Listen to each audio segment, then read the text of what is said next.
Okey, hari ni nak pergi ke fisioterapi pula.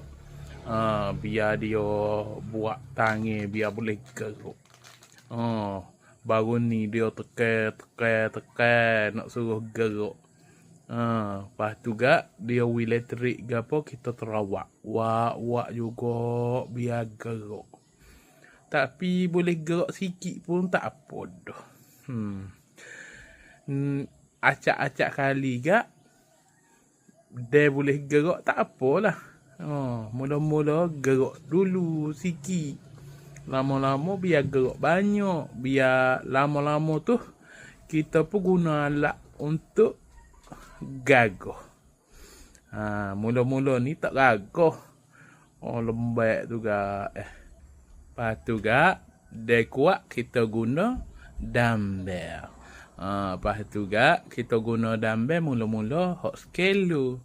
Lepas tu kita tukar hak 2 kilo biarnya boleh gerak. Aduh, susah lah.